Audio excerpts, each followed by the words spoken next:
এবং নাগরিকদের যে চাহিদা, যে আপনি যে সময়কার কথা বললেন যে বন্দর কেন্দ্রিক, আমাদের পাট কেন্দ্রিক, এখন তো পাটকলগুলো তো নদীর পাড়ে আছে, পাট কেন্দ্রিক, সুন্দরবনের উপর নির্ভরশীল যে শিল্প বা কারখানাগুলো গড়ে উঠেছিল, সেই কেন্দ্রিক যে নাগরিকরা ছিলেন, একটা শ্রমিক শ্রেণী ছিলেন, একটা মধ্যবিত্ত ছিলেন, আবার একটা উচ্চ শ্রেণীর মানুষজনও ছিলেন, সেই জায়গার সেই মিশ্রণটা তো এখন আর ওইভাবে স্পষ্ট না মনে হয়। না, এখন তো মানুষ পেশার পরিবর্তন করছে। যেমন আগে শিল্পর লোক ছিল, শিল্পের লোক বন্ধ হওয়ার পরে তারা বেশিরভাগই তাদের বাড়ি চলে গিয়েছে। বিশেষ করে বরিশাল অঞ্চলের, বৃহত্তর বরিশালের বেশিরভাগ মানুষ এখানে কাজ করত এবং তারা বেশিরভাগই বাড়ি ফিরে গেছেন, গ্রামে চলে গিয়েছেন, নিজের জেলায় চলে ফিরে গেছেন, চলে গিয়েছেন।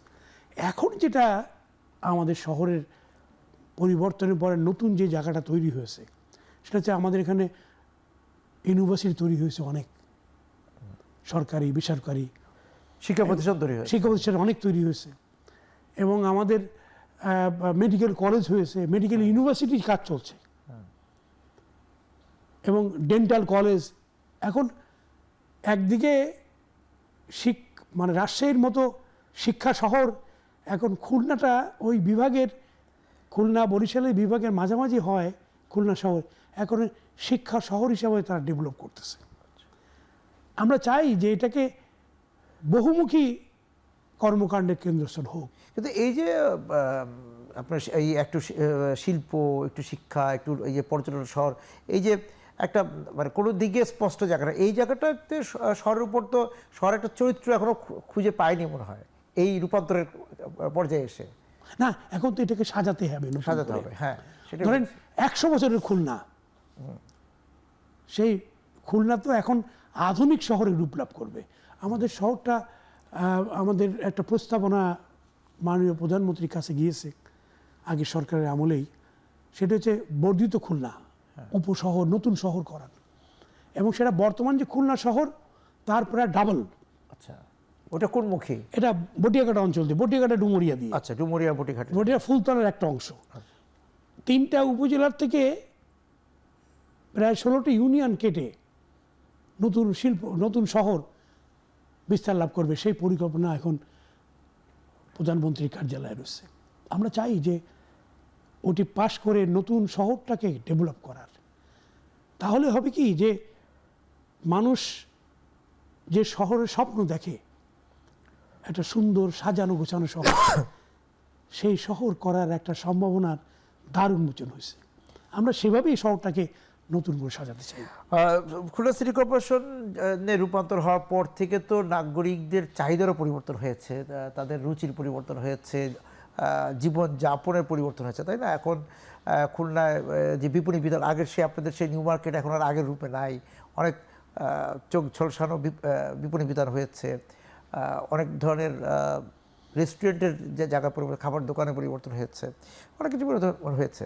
সেই জায়গা থেকে চাহিদা, এই যে নাগরিকদের চাহিদার কি পরিবর্তন দেখছেন? তাদের আগের চাহিদা এবং এখন, এবং আবাসন, অনেক বহুতল ভবন হয়েছে, হাসপাতাল হয়েছে, এটা হয়তো আমরা বলতে পারি, বেসরকারি ক্লিনিক আমি দেখতে পাই। হ্যাঁ হ্যাঁ, মানুষ তো এখন যেটা চায়, যেমন আমরা নতুন একটা পরিকল্পনা হাতে নিয়েছি। আমাদের মাননীয় প্রধানমন্ত্রী আমাদের দায়িত্ব দিয়ে বলেছেন, নিজে আগে জানো, তারপরে জানাও। মানে নিজ শহরকে আগে জানো। হ্যাঁ, মানুষ কি চায় সেটা জানো, তারপর আমাদের জানাও, আমরা নতুন পরিকল্পনা হাতে নেব।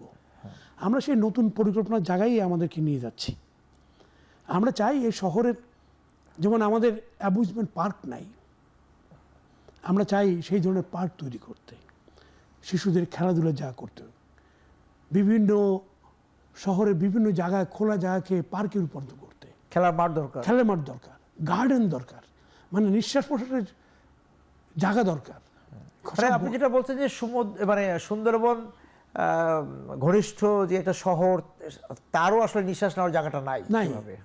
মানুষ সুন্দরবনে যাবে, আবার শহরের মধ্যে নাই, সেটা খুলনা শহরে আসবে, খুলনা শহরে বেড়াবে।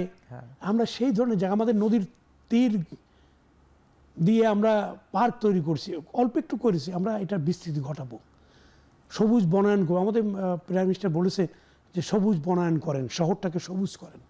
আমরা সেই সবুজ, এবার এবছরই আমরা 50,000 গাছ লাগানোর পরিকল্পনা গ্রহণ আমি একটু এখানে আসি যে আপনারা এই যে গাছের কাছে কথা হবে, তার আগে একটু জানতে চাই যে নদী, এই যে রূপসা নদী, ময়ূরী নদী, এগুলোকে কতটুকু রক্ষা করতে পেরেছেন? হ্যাঁ, আপনি ভালো জিনিস প্রশ্ন করেছেন। ময়ূর নদী, আমাদের নদী কমিশন ওটাকে ভিজিট করেছে গত মাসে। ময়ূর নদী জাপানের 5 জন মেম্বার অফ পার্লামেন্ট এবং জাপানের এখানকার রাষ্ট্রদূত তারা গিয়েছিল খুলনায়, তারা ওটাকে ভিজিট করেছেন। আমরা ময়ূর নদটাকে পরিচ্ছন্ন করতে চাই, এটাকে বোর্ডিং করার ব্যবস্থা করতে চাই, মানে একটা ট্যুরিজম স্পট হিসাবে সেটাকে আমরা গড়ে তুলতে চাই। আমরা সেই প্রস্তাবেই আমরা আমাদের মাননীয় প্রধানমন্ত্রী জনাব তারেক রহমানের কাছে দেব। উনি গতকাল আমি ওনার সাথে সাক্ষাৎ করেছি, উনি ডেকেছিলেন। আমি ওনাকে বলেছি যে আমরা একটা পরিকল্পনা হাতে নিচ্ছি। ঠিক আছে, পরিকল্পনা তৈরি করে নিয়ে আসেন, নতুন কিছু তৈরি করেন, নতুন কি তৈরি করতে হবে শহরের, তা আমরা সেগুলোই আমরা তৈরি করার চেষ্টা করছি। আমরা মনে করি যে মানুষ যেন খুলনায় এসে বেড়ানোর জায়গা পায়, ঘোরার জায়গা পায়, মানে 3 দিন থাকার মতো এমন একটা পরিবেশ দরকার, মানুষ বেড়াবে, ঘুরবে, সুন্দরবনে যাবে, শহরে আসবে। ওই যে শিল্পটা রক্ষা করতে পারলেন না, সেই জন্য এখন পর্যটনের উপর নির্ভর করছেন। হ্যাঁ, কিন্তু পর্যটকরা এসে যদি জলাবদ্ধতার মধ্যে পড়ে, আপনার খুলনা তো জলাবদ্ধতা আছে, সেটা নিয়ে কি করছেন? আমার যতদূর মনে পড়ে 22টি খাল খুলনা ছিল বা থাকার কথা শুনেছি, আপনি আমার চেয়ে ভালো বলতে পারবেন। হ্যাঁ, এটা ভালো কথা বলেছেন। মাননীয় প্রধানমন্ত্রী বলেছেন যে শহরে জলাবদ্ধতা নিরসনে প্রথমেই পদক্ষেপ নেব। আমরা এবার সব কয়টি খাল আমরা পরিষ্কার করেছি। একটা খালের বিস্তৃতি 5 কিলোমিটার, 7 কিলোমিটার, শহরের মধ্যে 2 কিলোমিটার, আর জেলার মধ্যে বাকি 5 কিলোমিটার। আমরা এই পুরো খালগুলো থেকে মাটি তুলেছি, আবর্জনা তুলেছি, এটাকে ক্লিন করেছি। এখনও কিছু কাজ বাকি আছে যেটা আমরা বর্ষার আগে করব। শহরের পানি শহর থেকে বেরিয়ে যাওয়ার পথ আমাদের করতে হবে যাতে তার জলাবদ্ধতা না হয়। একটি পাশ অবশ্য আমরা এখনও মুক্ত করতে পারি নাই, সেখানে পাম্প হাউস হওয়ার কথা। আমাদের টেন্ডার দিয়েছি আমরা।